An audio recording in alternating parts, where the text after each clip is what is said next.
এবং অনেকে যে ভুলটা করে বর্তমানে আইসের ইন্টারভিউতে তারা যায় না। দেখা গেল যে বর্ডার দিয়ে আসছিল, কোনো সময় তার ইন্টারভিউ হয় নাই, তখন আইস তাকে একটা সেটিং ইন্টারভিউ দিচ্ছে যে তুমি এই মাসের 1 তারিখে দেখা করো। সে যার বন্ধু বান্ধবের সাথে কথা বলে সে আর যায় না। এই ক্ষেত্রে আইস কিন্তু তাকে খুঁজতে থাকে। আইস তাকে যখন খুঁজতে থাকে যে সে যায় না, যেহেতু টার্মস এন্ড কন্ডিশন ভায়োলেট করছে, তখন তারা করে কোর্টে যখন যায় মাস্টার হিয়ারিং এ, তাদের অ্যারেস্ট হওয়ার সম্ভাবনা থাকে, কারণ আইস এসে হাজিরা দেয় নাই।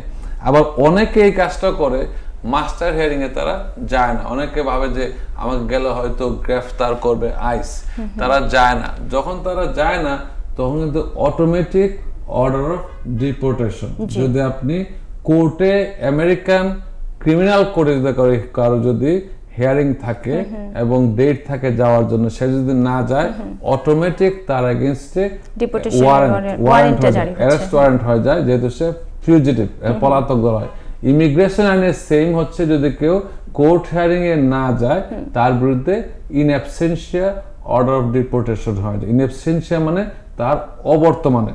এই ক্ষেত্রে সে যদি গুড কজ শো করতে পারে আমরা যে সে যায় নাই কারণ সে চিঠি পায় নাই বা অসুস্থ ছিল, হয়তো শর্ট টাইম উইদিন 30 ডেজ আমাদের করতে হয় এটা যদি অ্যাকসেপ্ট করে দেন আবার সে ডেট অফ উইথ যেতে হবে। আবার অনেকে করে যে ইন্ডিভিজুয়াল হিয়ারিং অনেকে ট্রায়ালে অনেকে যায় না, ট্রায়ালে না যাওয়ার কারণে অটোমেটিক অর্ডার ডিপোর্টেশন হয়ে যায়।